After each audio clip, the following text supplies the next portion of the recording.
Здравейте! Тема в днешното наше ревю е изпарителя Кайфун 4.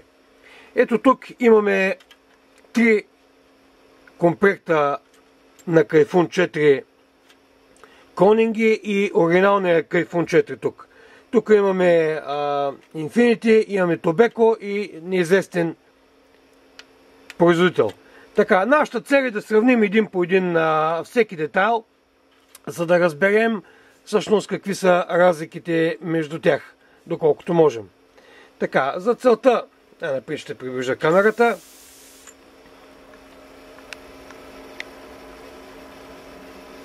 Така, започваме от дриптипите. Така, оригинал, Infinity, Tobacco и неизвестен. Това, което може да наблюдаваме е почти еднаквото изпълнение на тях, като отвори, дебелина, като оринги и като самото изработване. Не се забелязват някакви съществени разлики. Така, връщаме обратно всеки по реда си. Така, следващото, което имаме, това е капачката, в която влиза дриптипа и чрез която махаме, за да зареждаме.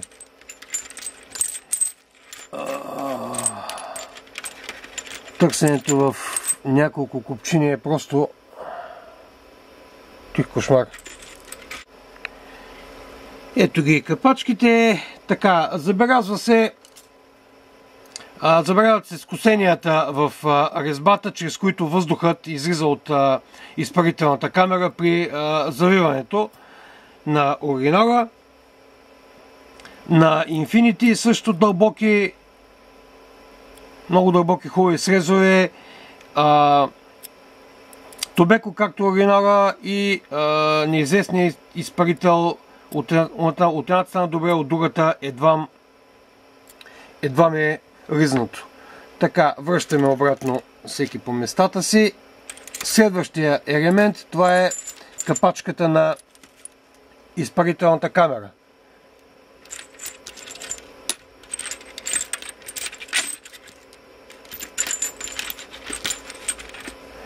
Така, Infinity, Tobacco и неизвестния. В капачките не се забелязва някаква съществена разлика, даже тая на Infinity сякаш е изпълнена по-добре. Това е Tobacco, също е изпълнена добре. Неизвестният производител, разбира се, тук-там се остава ръцете, но като цяло няма някакви съществени разлики. Така, обратно. Така, следващия елемент, това е горната част на изпарителната камера.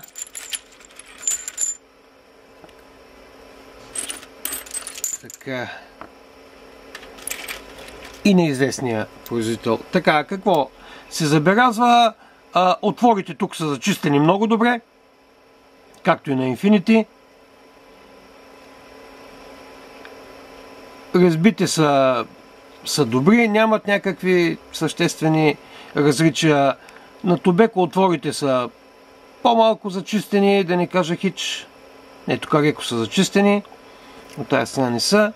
И на неизвестния изпълнител, съответно, да, също недобре зачистени. Така, връщаме обратно. Сега, това, което идва, е стъклото. В стъклото имаме обаче някои различия. Така, стъкленото средно тело. Така, най-напред оригинал. Изпълнение с взети ъгли. Като дебелина 1,17. Така, следващото е на Infinity, невзети ръбове на стъклото и дебелина 1,22. Така, Tobacco взети ръбове, хубаво изпълнено тяло. Размер 1,17. И на неизвестния производител размер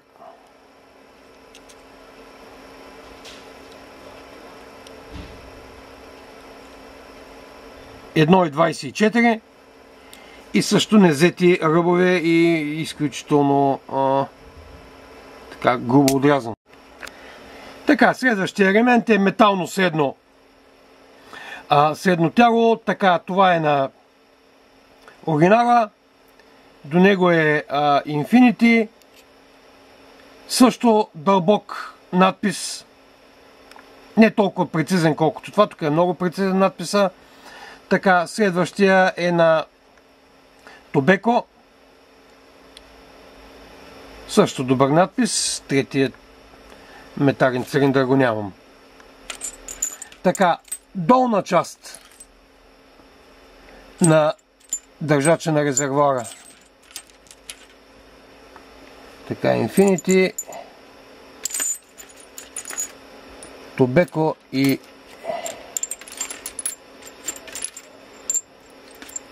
неизвестния производител. Така, оригинал представяш се с традиционно добро изпълнение.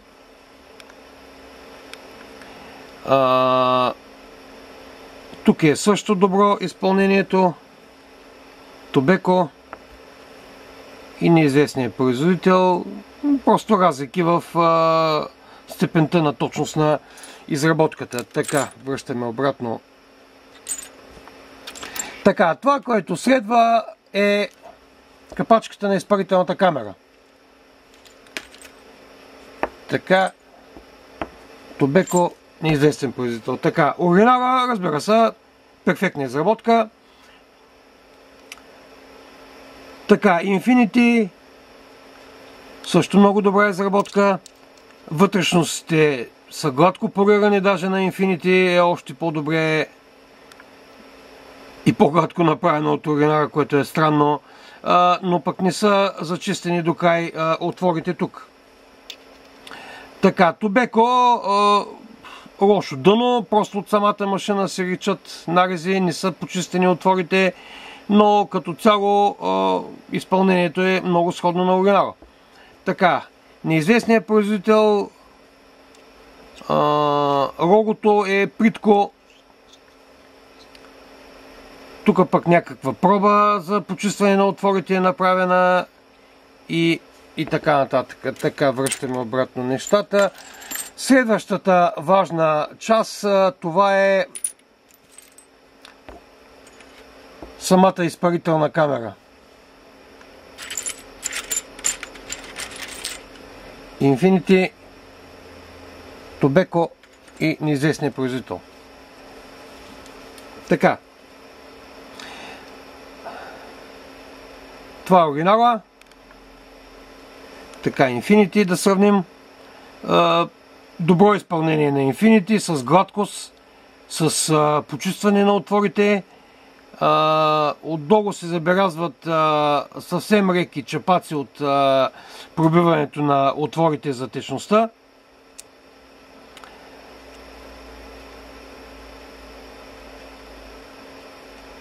Добро изпълнение на пина за въздуха. Тук е с супомен кит, затова е отворено. Така, Tobacco.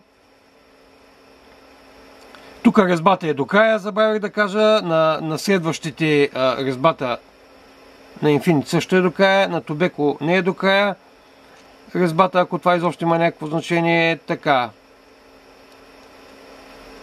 Също гладко изпълнение. Малко по-тънък на Tobacco. Малко по-тънка изолация тук между плюса и минуса. На Infinity е и по-добра изолацията тук с една идея. Така, и неизвестният производител, разбира се, с най-лошото качество. Винчетата съответно на трите Конинга са почти идентични, но все пак се различават. На Infinity може би най-се доближават до оригинала като качество. Така, тук на неизвестния производител има чепаци не са зачистени както трябва. Винта за реглаж е малко груб и по-трудно се движи, най-вероятно, защото не са почистени просто отворите, които са за въздуха тук и тук. Така, следващия детайл е този елемент, чрез който всъщност правим реглажа на течността. Така, оригинал. Infinity. До него имат разлики в височините, макар и много малки. Това е Tobeco. Тук отворите леко са ризнали основата и неизвестния извършител. Някакви опити за почистване на отворите са направени. Така, оставям ги, защото ще имаме едно друго занимание с тях. Така, основата, в която се движи елемента за реглажа на течността,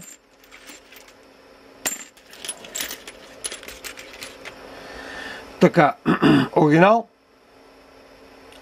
извинявайте.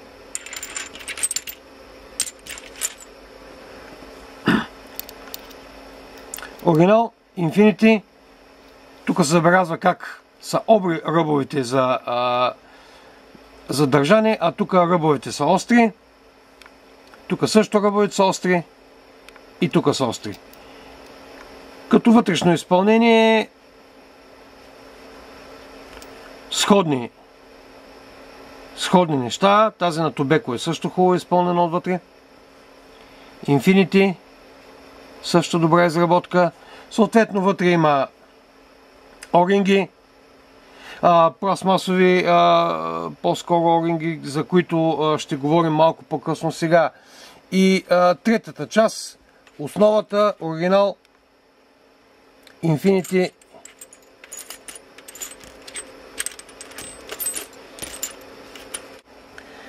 Така, ето ги основите, оригинал, до него е Infinity, с така солидна и хубава изработка. Tobeco и неизвестния извършител. Разбира се, неизвестния извършител учи си разлики в самата изработка, като влизане и на пластмасовите изолатори. Тук съвсем леко влиза. На Infinity влизането е по-добро, по-плътно. На Tobeco също лесно влиза.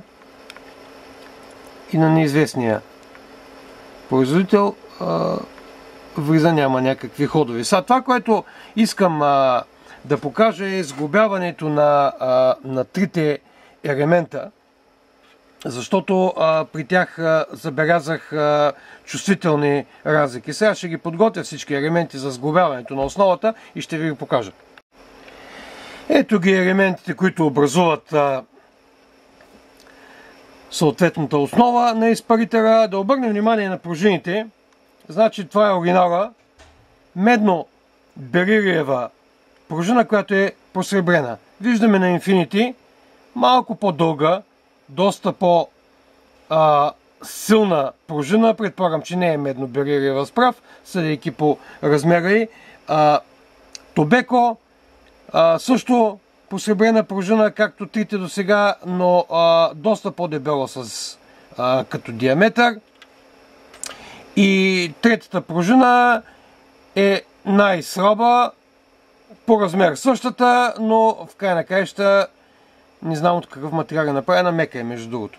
Така, винчета са неръждавейка, единствено впечатление прави на Tobeco винчето, което според мен е посребрено.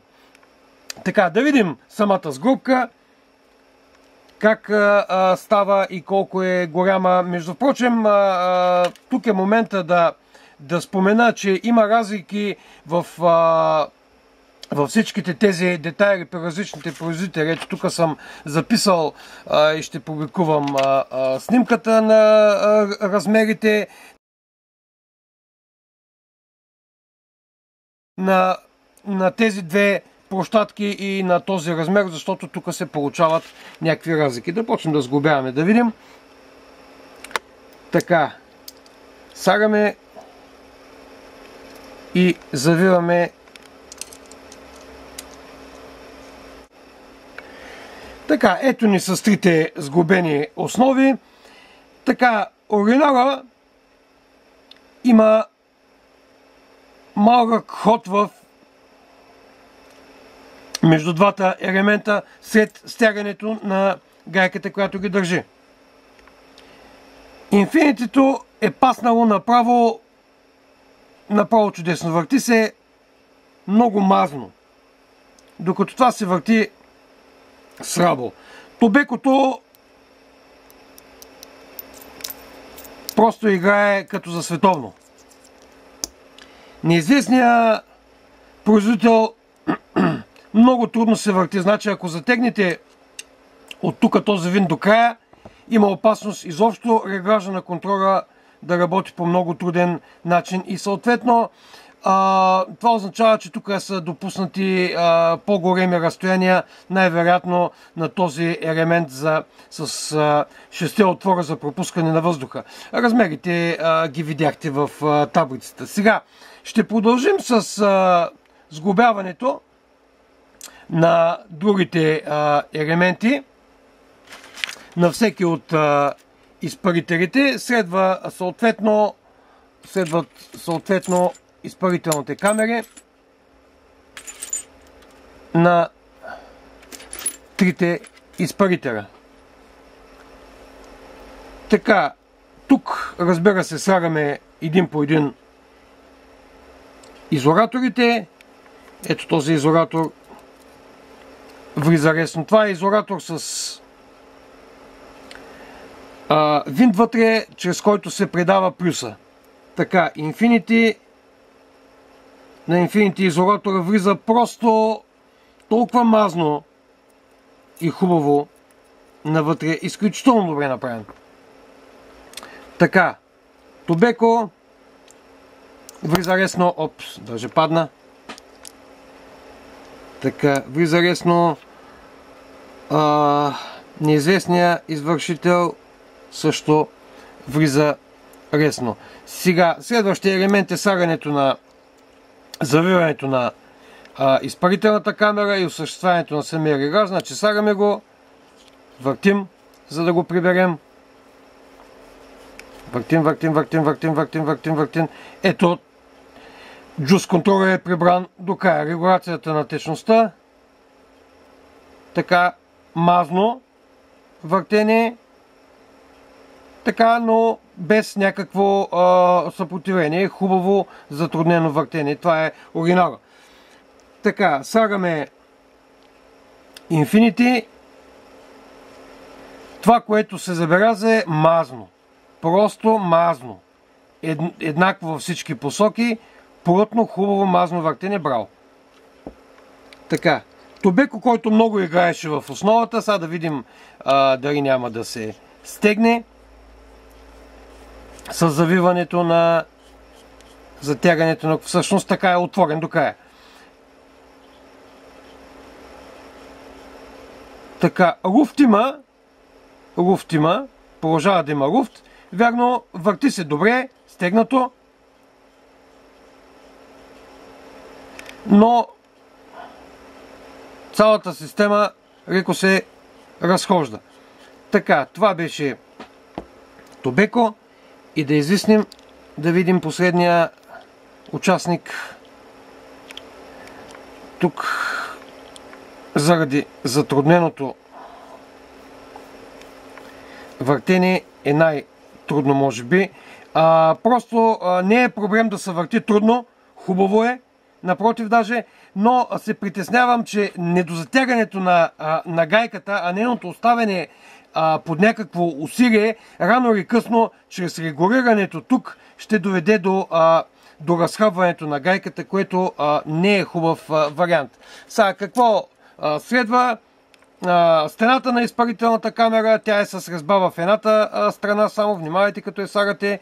Ако е с еднаква от двете страни, краища и както на оригинала на Infinity се забелязва една малка разлика между... не, няма разлика. Еднакви са краищата. Така. Тобеко. Капачката. Же има, подсказваш Рекскос. Тук. И на неизвестния производител капачката също има, подсказваш Рекскос. В тая страна, на къде да завиваме. Не, че можем в някакво друго положение. Така. Сега, завиваме горните части на... Всъщност това е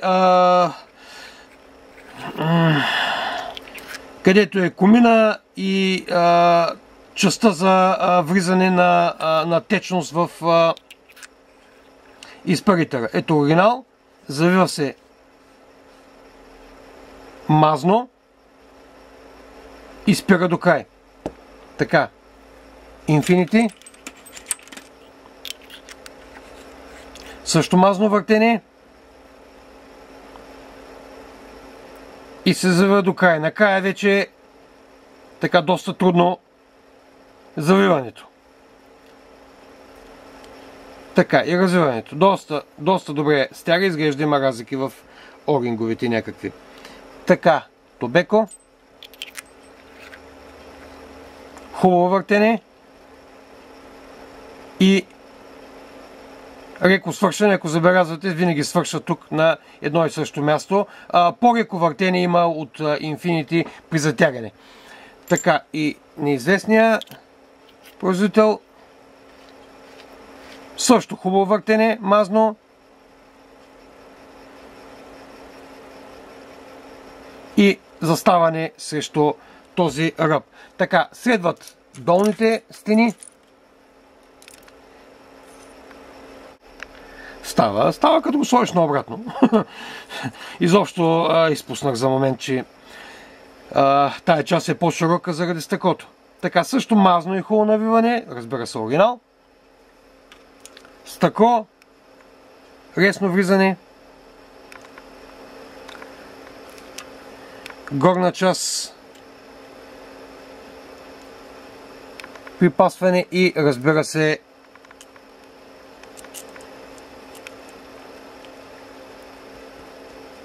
гайка за затягане.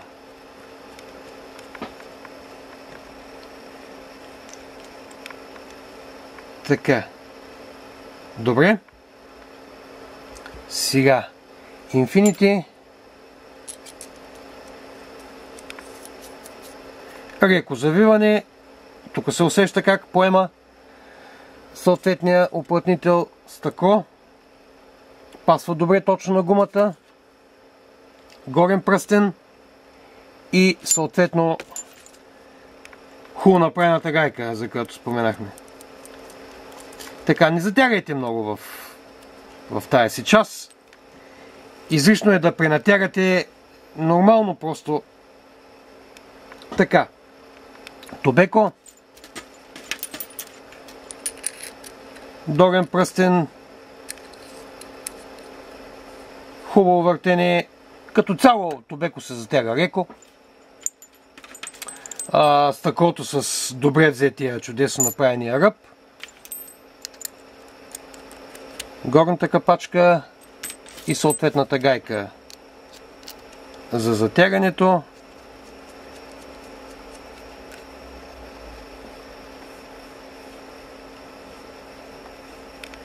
Така, да стегнем тук хубаво. Този е стегнат и този е стегнат. Така. Последния неизвестен производител. Така, има, разбира се, ход в... Пак се затяга, опира на гумата, но има ход самата резба. Така, стъклото, което влиза с голяма кризма, даже тук леко са се отчупили люспи от него, много дебело стъкло, просто недобре премерено. Така, горницата също влиза трудно заради дебелото стъкло. Просто една идея трябваше да се направи по-леко. Така, затягаме. Така, ето ги. Какво остава още? Съжалявам, пропуснахме пружината. Пропуснахме пружините. Без това няма да имаме плюс. Да, връщаме се малко. Върнахме забравените пружини. Така, това, което остава да завием е държача, централния пин, под който се намира реглажа за въздуха. Така, тук на Infinity е хубаво направено болче. Уринара просто не го... Това е посребреното болче на Tobeco. Не знам, вероятно не е стоманено, за да може да се посребри, или се посребри стоманата, нямам представа. Така, неизвестния производител излиза заедно с втулката, не знам за добро или за лошо. Така, това какво следва? Горната капачка. Правно хубаво завиване. Държача на дриптипа и капачката за регулация за зареждане. Дриптипа влиза мазне много хубаво. Абе, сега е оригинал. Така. Infinity. Леко завиване на горната капачка. Хубаво стягане.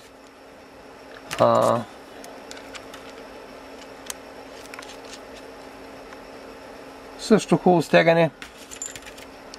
Дриптипа влиза леко. Много леко. Така. Tobeco.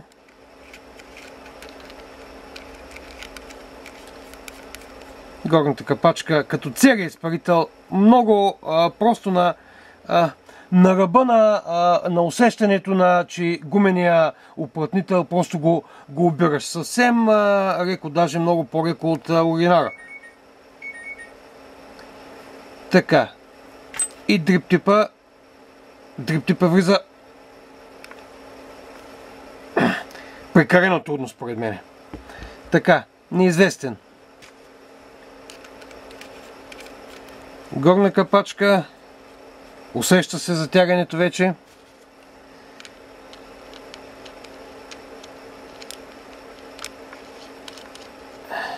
Тук също се усеща затягането на пружината и дриптипа. Съвсем играе.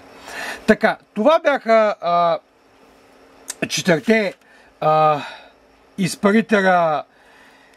Кайфун оригинален, кайфун на Infinity, кайфун на Tobeco и кайфун неизвестен извършител. Това, което мога да кажа, няма да коментирам оригинала, при него изпълнението е чудесно в край на краища. Това е оригинал. Infinity. Изключително добре направено като стягане. Много мазно се въртат всички резби, усеща се при затягането как обираш вече самия оринг. От страна на точност на изработка, може би най-доброто. Това, което е като минус, мога да кажа, че дрип-типката много лесно се пъха и пружината е силна, но може би трябваше да бъде малко по-дебела. За сметка на това има голям ход. Така. Tobeco. Tobeco, чудесна пружина, посребрена, както и при Infinity, даже още по-се речи посребряването, вероятно е по-дебело. Много дебела. Пружината е проблем на този кайфун, всеки изпарител си има някакъв проблем. Това другото, което мога да кажа за Tobeco. Ход сега, когато е стегнат изпарителя, разбира се, вече елементите, които са за реглаж, на течността са обрали всички луфтове и вече не се върти така, но пак се усеща известен луфт. Тук няма никакъв луфт. Тук нещо не са ги изгубили елементите както трябва. Резбите се въртат много леко, даже може би на една идея по-леко отколкото трябва да бъде. Става въпрос при затягането и обирането на орингите. Не знам дали няма да се появи и в последствие проблем оттам, а може и да не се появи.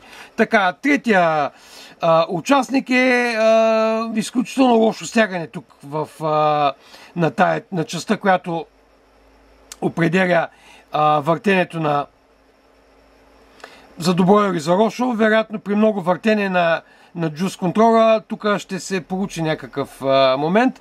Стъкло по-дебело едва влиза, както виждате, тук вече има някакви люспи от стъклото, които са се отрупили. Също лесно сваляем, съвсем лесно сваляем дрип тип. Като цяло най-лошо изпълнение. Така, трудно е да се умерят плюсовете и минусите на клоунингите. Между Infinity и между Tobacco се колебая. Нямам представа, Infinity лично на мене по-ми харесва заради мазното набиране. Единствено, дето може би пружината, дебелината беше малко по-различна. Така, това бяха четирите изпарителя Кайфун 4 за ревюто днес от Smoking Maniac. До скоро виждане!